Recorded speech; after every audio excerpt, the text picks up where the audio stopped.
नमस्कार, स्वागत है आपका करियर एडुनेस्ट पर। और दोस्तों इस वीडियो में हम बात करने वाले हैं बीए सेमेस्टर 5th का जो जियोग्राफी सब्जेक्ट का पेपर है जिसका नाम है जियोग्राफी ऑफ इंडिया यानी कि भारत का भूगोल। इस मेजर पेपर के इम्पोर्टेंट क्वेश्चन को हम इस वीडियो में डिस्कस करेंगे और इसका जो सिलेबस है छोटा सा सिलेबस है, आसान सा है। यूनिट फर्स्ट, सेकंड, थर्ड और फोर्थ में ये सिलेबस डिवाइडेड है। तो चलिए फर्स्ट सेक्शन यानी कि सेक्शन ए के शॉर्ट आंसर टाइप क्वेश्चंस के साथ हम इस वीडियो को शुरू करते हैं। पहला क्वेश्चन है, what are the major physiographic divisions of India यानी कि भारत के प्रमुख भौतिक विभाग कौन कौन से हैं। India is divided into the Himalayan mountains, northern plains, peninsular plateau, Indian desert, coastal plains and island यानी कि भारत को हिमालय पर्वत, उत्तरी मैदान, प्रायद्वीपीय पठार, भारतीय मरुस्थल, तटीय मैदान तथा द्वीप समूह के समूहों में विभाजित किया गया है। These divisions differ in relief, जो geological structure, climate and availability of natural resources. और इन सभी विभागों में स्थलाकृति के आधार पर, भूवैज्ञानिक संरचना के आधार पर, जलवायु तथा प्राकृतिक संसाधनों की उपलब्धता के आधार पर अलग अलग भिन्नता पाई जाती है। यानी कि ये सारे जो फिजियोग्राफिक जो डिविजन्स हैं वो किसी में किसी की स्थलाकृति अलग है, किसी का भूवैज्ञानिक स्ट्रक्चर अलग है, कोई कब बना हुआ है, कोई कब बना हुआ है। सबका अपना क्लाइमेट अलग अलग है और अलग अलग वहाँ पे नेचुरल रिसोर्सेज अवेलेबल है। तो इन सब की क्या है, अलग अलग डाइवर्सिटी है या यूँ कहे भिन्नताएं हैं। तो भारत को majorly mountain, Himalayan mountain, northern plain, peninsular plateau, Indian desert और कोस्टल प्लेन एंड आइसलैंड में डिवाइड किया गया है। अगला क्वेश्चन, explain the mechanism of Indian monsoon यानी कि भारतीय मानसून की क्रियाविधि समझाइए। The Indian monsoon is caused by differential heating of land and sea, seasonal pressure changes and shifting of the inter tropical convergence zone यानी कि भारतीय मानसून भूमि और समुद्र में असमान तपन, मौसमी दाब परिवर्तनों तथा अंतर उष्ण कटिबंधीय अभिसरण क्षेत्र के स्थानांतरण के कारण उत्पन्न होता है। It results in seasonal reversal of winds bringing rainfall to India यानी कि इसमें पवनों की दिशा में परिवर्तन होता है और इससे बारिश का सीजन आता है या यूँ कहे बरसात आती है। यानी कि जो समुद्र है और जो स्थल है इन दोनों पर हीटिंग का क्या होना, अलग अलग होना, जिससे हवा की एक बार समुद्रों से स्थल की ओर बहना और एक बार स्थल से समुद्रों की ओर बहना, इनकी वजह से यहाँ पे हवाई क्या होती है, चेंजेज होती रहती है और इससे हमारे यहाँ पे रेनफॉल वगैरह होता है। तो ये इंडियन मानसून का क्या है, मैकेनिज्म है।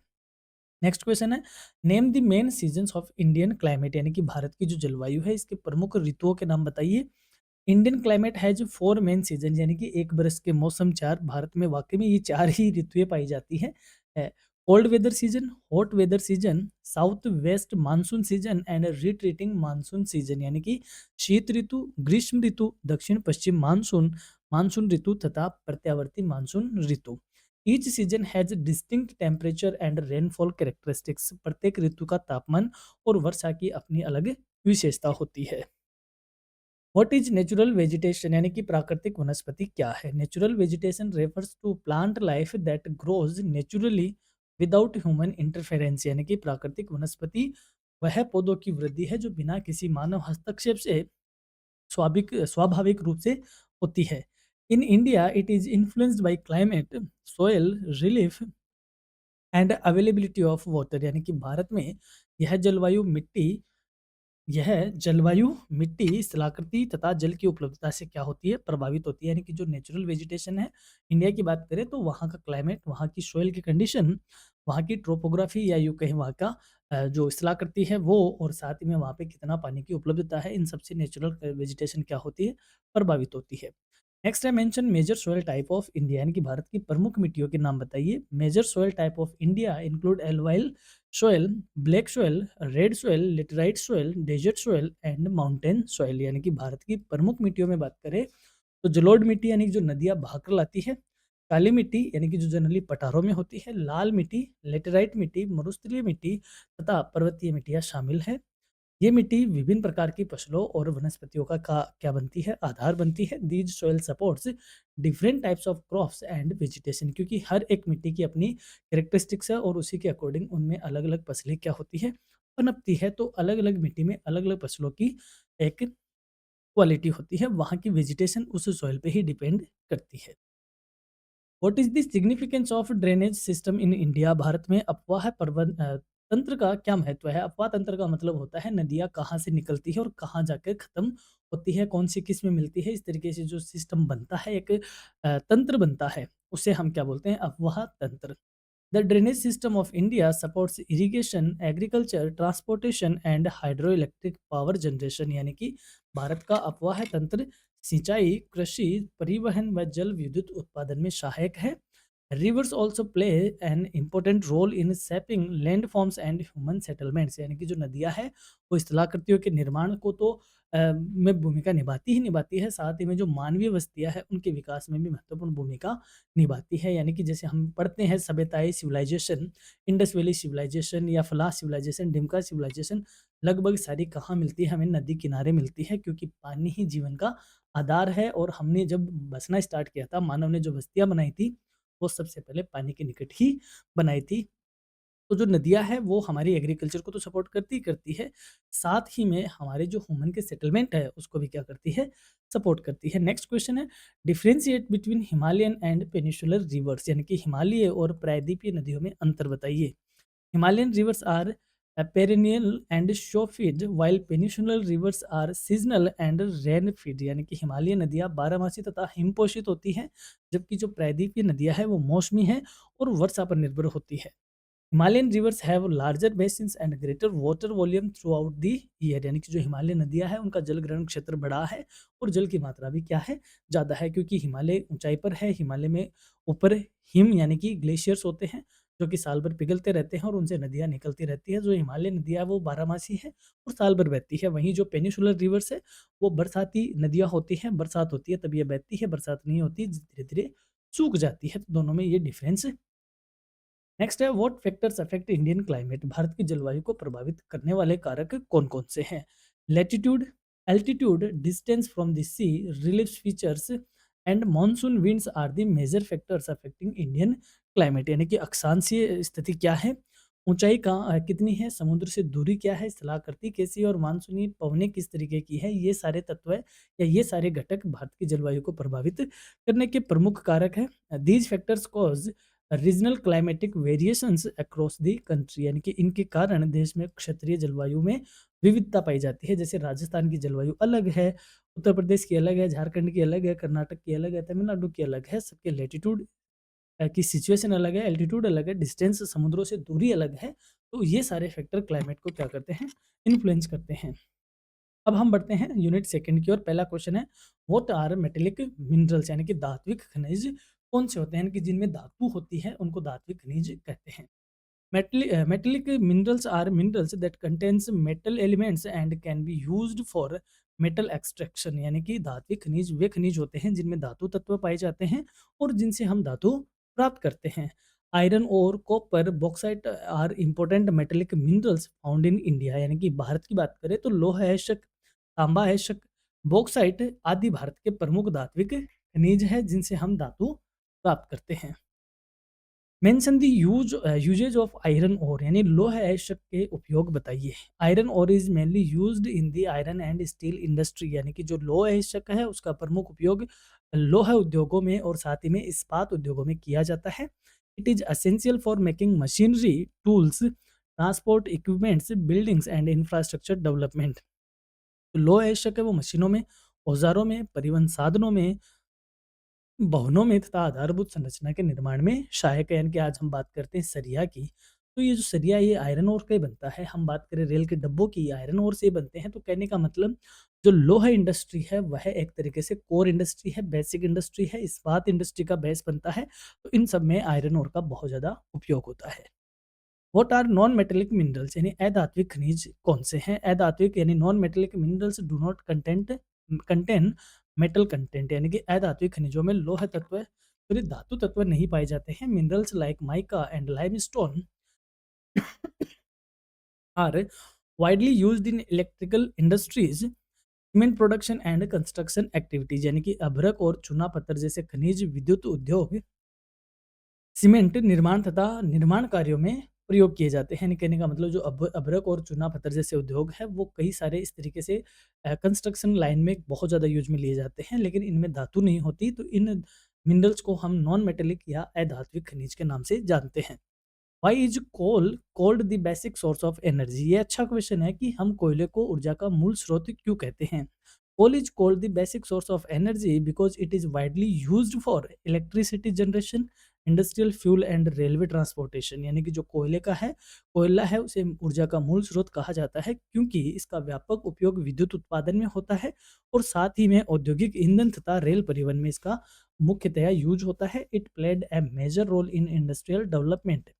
साथ ही में ये औद्योगिक विकास में इसकी महत्वपूर्ण भूमिका रही है क्योंकि कोई भी उद्योग को उसे किसकी नीड पड़ती है, उसे एनर्जी की नीड पड़ती है और एनर्जी का जो बेसिक सोर्स था हमारे पास, अगर हम ट्रेडिशंस की बात करें तो हमारे पास कोयला ही वो बेसिक सोर्स है जिससे हमने सबसे पहले इंडस्ट्री के लिए एनर्जी क्या करी होगी, बनाई होगी। दैट्स वाई कोयले को क्या कहते हैं, बेसिक सोर्स ऑफ इंडस्ट्री कहते हैं।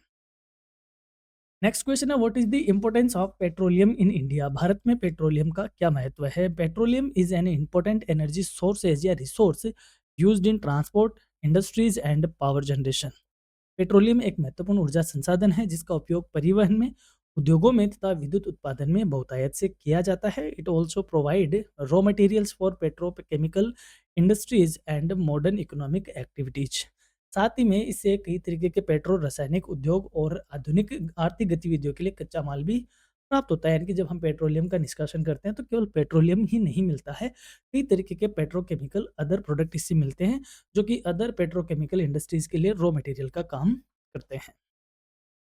नेक्स्ट क्वेश्चन है, mention major renewable energy resources of India. यानी कि भारत के प्रमुख नवीकरणीय ऊर्जा संसाधनों का उल्लेख करो, यानी ऐसी ऊर्जा के स्रोत जिनको हम पुनः प्राप्त कर सकते हैं, इसे क्या बोलते हैं, रीन्यूएबल एनर्जी कहते हैं। Major renewable energy resources of India include solar energy, wind energy, hydro power and biomass energy. भारत के प्रमुख नवीकरणीय ऊर्जा स्रोतों की बात करें तो सौर ऊर्जा, पवन ऊर्जा, जल विद्युत तथा जैव ऊर्जा शामिल होती है। These sources help reduce environmental pollution and energy dependency. यानी कि ये संसाधन पर्यावरण प्रदूषण को कम करने में और साथ में ऊर्जा पर निर्भरता को क्या करते हैं, कम करते हैं। यानी कि जो रिन्यूएबल एनर्जी सोर्सेज है ये इको फ्रेंडली होते हैं, इन्हें हम ग्रीन एनर्जी सोर्स भी कहते हैं और ये हमारे लिए पर्यावरण को सेव के मतलब कहने का मतलब पर्यावरण फ्रेंडली होते हैं, पर्यावरण प्रदूषण कम करते हैं। साथ ही में जो हमारे ट्रेडिशनल एनर्जी सोर्सेज है उन पर हमारी निर्भरता को कम करने में मदद करते हैं।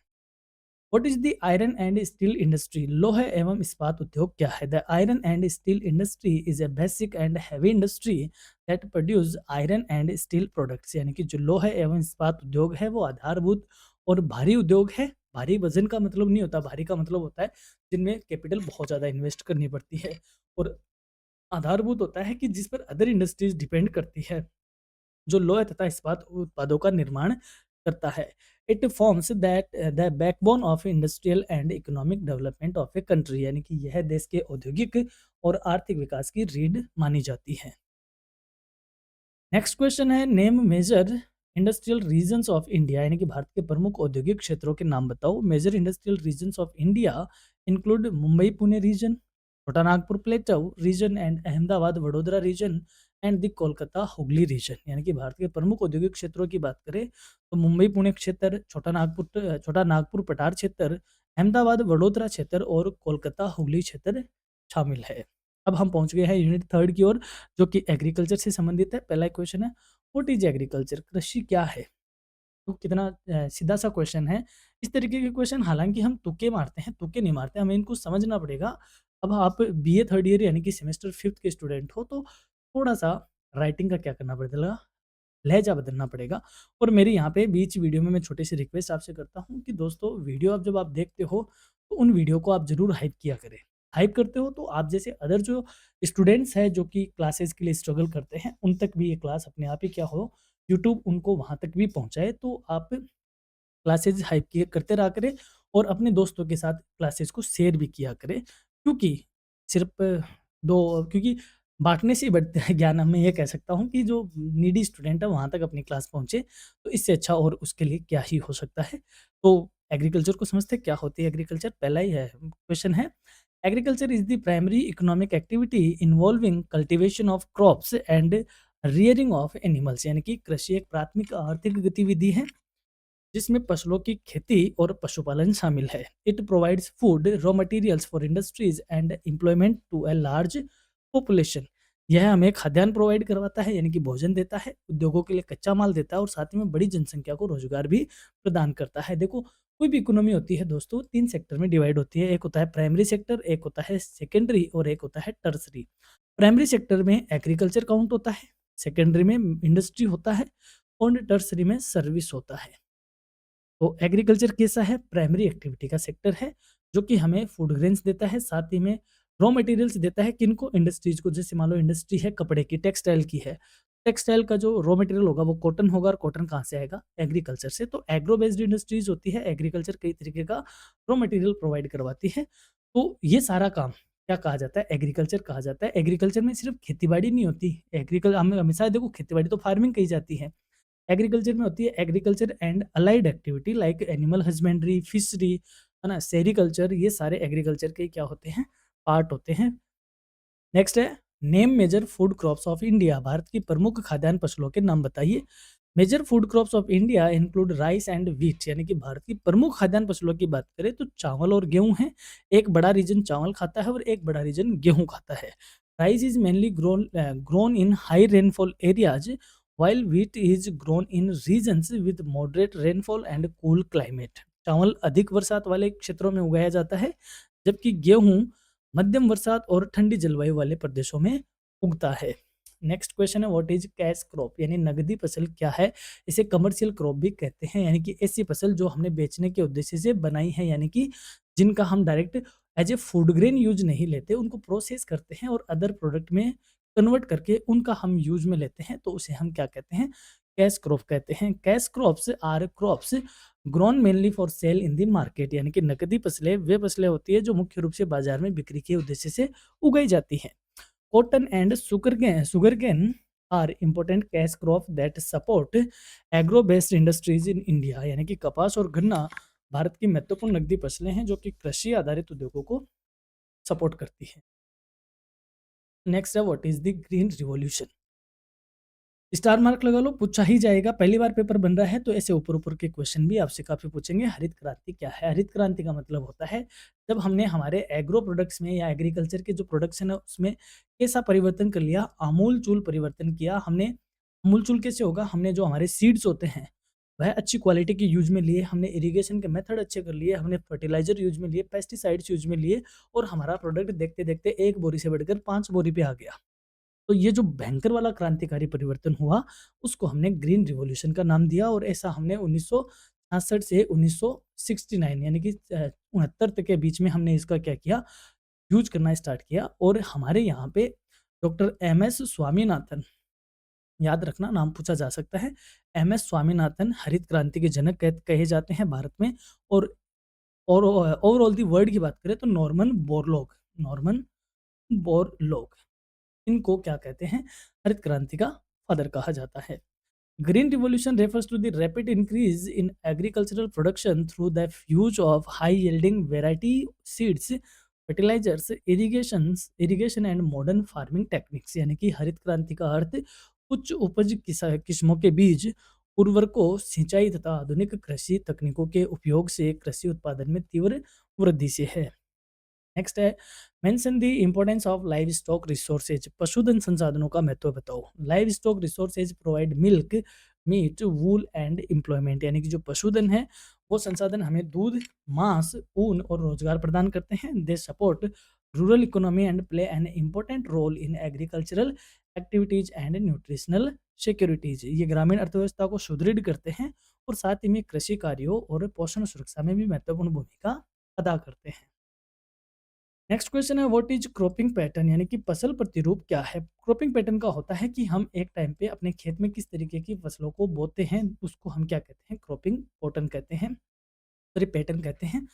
Cropping pattern refers to the proportion of area under different crops at a given time. यानी कि फसल प्रतिरूप से आज से किसी विशेष समय या समय विशेष पर विभिन्न फसलों के अंतर्गत क्षेत्र के अनुपात से है। यानी कि आपका खेत है, इसके कितने एरिया पे आपने सरसों बोया है, कितने एरिया पे आपने चना बोया है, कितने एरिया पे आपने गेहूं बोया है। तो ये जो एरिया और आप इस एरिया का जो प्रोपोर्शन सेट करते हो उसे आप क्या कहोगे? क्रॉपिंग पैटर्न कहोगे। It is influenced by climate, soil, irrigation and market demand, यह जलवायु कैसी है, मिट्टी कैसी है, सिंचाई के क्या साधन है और बाजार में किस तरीके की मांग है, इन सबसे क्या होता है, प्रभावित होता है। नेक्स्ट क्वेश्चन है, why is cotton important for Indian agriculture, भारतीय कृषि के लिए कपास क्यों जरूरी है। Cotton is an important fibre crop and raw material for textile industries, यानी कि जो कपास है वो एक महत्वपूर्ण रेशा फसल है और वस्त्र उद्योग के लिए कच्चा माल भी प्रदान करता है। It provides employment and contributes significantly to export earnings of India, यानी कि यह रोजगार उपलब्ध कराती है और भारत की निर्यात आय में महत्वपूर्ण भूमिका निभाती है। नेक्स्ट है, व्हाट इज शुगर इंडस्ट्री, चीनी उद्योग क्या है। Sugar industry is an agro-based industry that uses sugarcane as raw material. चीनी उद्योग एक कृषि आधारित उद्योग है जो कि गन्ने को कच्चे माल के रूप में उपयोग में लेता है। It is mainly located in Uttar Pradesh, Maharashtra and Karnataka. यह मुख्यतः उत्तर प्रदेश में, महाराष्ट्र में और कर्नाटक में स्थित है क्योंकि वहां पर ज़्यादा गन्ने की खेती होती है और जहाँ पे गन्ना यानी कि रॉ मटेरियल ज़्यादा अवेलेबल होगा वहां पर शुगर इंडस्ट्री भी ज़्यादा फलीभूत होगी। अब हम आ गए हैं यूनिट 4th में जो कि आपकी पॉपुलेशन से रिलेटेड है। पहला ही क्वेश्चन है, व्हाट इज पॉपुलेशन ग्रोथ, यानी कि जनसंख्या वृद्धि क्या है। जैसे मान लो 2001 में हम 102 करोड़ थे, 2011 में हमारी जनसंख्या 121 करोड़ हो गई। तो एक पर्टिकुलर टाइम पीरियड में जनसंख्या में जो चेंजेज होता है, जो ग्रोथ होती है, उसे हम पॉपुलेशन ग्रोथ के नाम से जानते हैं। जनरली जनरली ये पॉजिटिव ही होता है, एक बार ये नेगेटिव हुआ है इंडिया के कॉन्टेक्स्ट में, तो जनरली ये पॉजिटिव ही होता है, कभी भी हम इसको नेगेटिव इस एस्पेक्ट से देखते भी नहीं हैं। तो what is population growth, population growth refers to the increase in the number of people in a country over a period of time, यानी कि जनसंख्या वृद्धि से किसी देश में समय के साथ जनसंख्या की संख्या में वृद्धि से है। It is influenced by birth rate, death rate and migration, और यह जन्म दर क्या है, मृत्यु दर कैसी है और प्रवासन किस तरीके का है, आदि सारे कारकों से क्या होती है, प्रभावित होती है। नेक्स्ट क्वेश्चन है, व्हाट इज पॉपुलेशन डेंसिटी, यानी कि जनघनत्व या जनसंख्या घनत्व क्या है। जैसे ये 1 किलोमीटर का एरिया है, 1 किलोमीटर का स्क्वायर किलोमीटर का एरिया है, क्या है, स्क्वायर किलोमीटर है। तो इस एरिया में जितने लोग निवास करते हैं उन लोगों का उस स्क्वायर किलोमीटर के हिसाब से क्या रेशियो है, क्या प्रोपोर्शन है, उसको हम जनघनत्व कहते हैं, ताकि इस एरिया में जो नेचुरल रिसोर्सेज है उनका उस जनसंख्या के अकॉर्डिंग क्या उन पे कितना प्रेशर है, ये सब हम क्या कर सके, फाइंड आउट कर सके।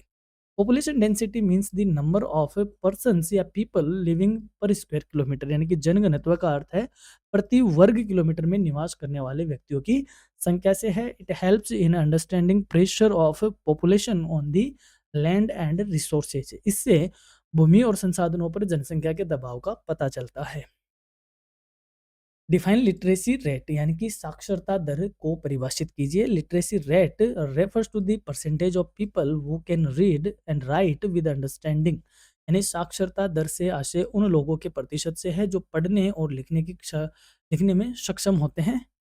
It is an important indicator of social and economic development, और ये सामाजिक और आर्थिक विकास का एक महत्वपूर्ण संकेतक है। नेक्स्ट क्वेश्चन है, व्हाट इज जेंडर रेशियो, यानी लिंगानुपात क्या है।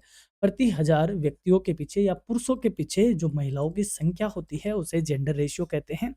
Gender ratio refers to the number of females per thousand males, यानी कि लिंगानुपात से आशय प्रति हजार पुरुषों पर महिलाओं की संख्या से है। It reflects the social status of women in a society, यह समाज में महिलाओं की स्थिति को दर्शाता है। जैसे मान लो पहले हमारे 927 था या 856 था, फिर बाद में बढ़कर 927 हुआ और अभी ज़्यादा हो गया, अभी 2025-26 में जनगणना पुनः स्टार्ट हो रही है। तो इसमें हमें पता चलेगा, तो ये जेंडर रेशियो अगर बढ़ता है तो ये बताता है कि समाज में, सोसाइटी में वीमेन का स्टेटस क्या हो रहा है, अच्छा हो रहा है और धीरे धीरे इक्वलिटी की तरफ हम जा रहे हैं। नेक्स्ट क्वेश्चन है, व्हाट इज अर्बनाइजेशन, यानी नगरीकरण क्या है। Urbanization is the process of increasing population in urban areas, नगरीकरण वह प्रक्रिया है जिसमें शहरी क्षेत्रों में जनसंख्या बढ़ती है। It leads to expansion of cities and changes in occupational structure and lifestyle, इससे नगरों का विस्तार तथा व्यावसायिक संरचना और जीवन शैली में परिवर्तन होता है।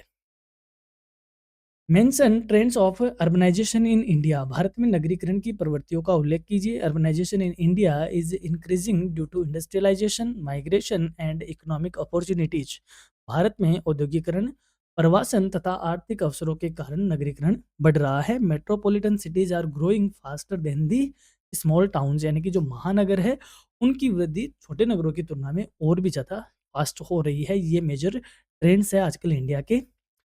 नेक्स्ट है, what are the consequences of urbanization, यानी नगरीकरण के परिणाम क्या है। यानी कि जब नगरीकरण नगरीकरण बढ़ता है तो इसके क्या रिजल्ट आते हैं, क्या इसके परिणाम दुष्परिणाम होते हैं। Urbanization leads to economic growth but also causes problems like housing shortage, pollution, traffic congestion, congestion and growth of slums। यानी कि नगरीकरण से आर्थिक विकास होता है ये माना, लेकिन इसके साथ कई तरीके की समस्या होती है, जैसे आवास की कमी का होना, प्रदूषण का बढ़ना, यातायात जाम होना तथा झुग्गी बस्तियों जैसी समस्याएं इसमें विकराल रूप से उपलब्ध है या बढ़ती है। ये इसके दुष्परिणाम है। नेक्स्ट क्वेश्चन है, what is linguistic diversity of northern India, यानी कि उत्तरी भारत की जो भाषाई विविधता है वो क्या है। Northern India shows linguistic diversity with languages like Hindi, Punjabi, Urdu, Rajasthani and Bhojpuri. उत्तरी भारत में हिंदी, पंजाबी, उर्दू, राजस्थानी, भोजपुरी जैसी भाषाओं की विविधता पाई जाती है। These languages have several regional dialects, यानी कि इन भाषाओं की कई क्षेत्रीय बोलियां भी है। जैसे राजस्थानी की कई बोलियां आपको दिखेगी, जिसमें आपको मारवाड़ी दिखेगी, मालवी दिखेगी, है ना, निमाड़ी दिखेगी, अपनी शेखावाटी दिखेगी, बहुत सारी। तो इनकी भाषाएं भी हैं, इनकी बोलियां भी हैं, और कई तरीके की बोलियां भाषाएं बोलना लिंग्विस्टिक डाइवर्सिटी कहा जाता है। तो दोस्तों ये था अपना सेक्शन ए। अब हम आ गए हैं सेक्शन बी की ओर। सेक्शन बी में मैंने बड़े क्वेश्चन रखे हैं आपके लिए विद आंसर। जैसे पहला क्वेश्चन है, describe the major physiographic divisions of India. Bharat के प्रमुख भौतिक विभागों का वर्णन करो। तो जिसमें जो Himalayan mountains, northern plain, peninsular plateau, Indian desert, coastal plain and island, इन सबको आपको यहाँ पे विद आंसर दोनों ही लैंग्वेज में, हिंदी और इंग्लिश में आपको मिल जाएगा। Explain the mechanism of Indian monsoon, भारतीय मानसून की क्या क्रियाविधि है, वो सारी चीज़ें समझाओ। तो ये जो पीडीएफ है, क्योंकि मैं अब इनको पढ़ के सुनाऊंगा, एक्सप्लेन करूंगा, तो ये क्लास लंबी हो जाएगी और थोड़ा सा आपके लिए भी बोरिंग सा काम हो जाएगा। ऐसा काम नहीं करेंगे। जनरली हमने शॉर्ट आंसर क्वेश्चन से ओवरव्यू ले लिया है पूरे पेपर का। अब आपका काम है कि आप इस पीडीएफ को एक्सेस करो, डाउनलोड करो और इस पीडीएफ से आप इन क्वेश्चंस को पढ़ लो। और यूनिट वाइज आपको इसमें सेक्शन बी के क्वेश्चन है, और आपकी सुविधा के लिए सेक्शन सी के बड़े आंसर टाइप क्वेश्चन, यानी कि जो लॉन्ग ऐसे टाइप क्वेश्चन है, वो भी हमने यहाँ पे रखे हैं। जैसे describe the major physiographic divisions of India and explain their significance, यानी कि ये भी इस तरीके का पूरा क्वेश्चन आपको इसमें मिलेगा। ठीक इसी हिसाब से हर यूनिट से एक एक क्वेश्चन हमने इसमें रखा है। तो होप ये क्वेश्चन आपकी एग्जाम में बहुत ज़्यादा आपको हेल्प आउट करेंगे, इतना हमें विश्वास है, इतना हमें अपने अपने जो ये क्वेश्चन पेपर है, क्योंकि पहली बार बन रहा है सेमेस्टर 5th का पेपर, तो होपफुली बहुत ज़्यादा डीप और टेक्निकल ना हो। कोशिश है कि इसमें से आपको मेजरली मोटा-मोटा आपको काम अ, मिल जाएगा, इससे मोटा-मोटा आपको हेल्प मिल जाएगी। और ये last minute rapid revision dose है, जिसमें हमने आपको एक एरियल व्यू का देने का काम किया है। पीडीएफ आपको एक्सेस करनी है तो डेफिनेटली आपको वेबसाइट विजिट करनी पड़ेगी, जिसमें आप स्टडी मटेरियल पे जाओगे और सेमेस्टर 5th वाले फ़ोल्डर में आपको ये पीडीएफ डाउनलोड करने के लिए मिल जाएगी। तो हमारी ओर से एग्ज़ाम के लिए आपको बहुत-बहुत शुभकामनाएँ। All the best for your examination. आप ऐसे अपने करियर रेडीनेस के साथ जुड़े रहिए, बने रहिए, पढ़ते रहिए, और have a nice time, have a great day. Thank you so much.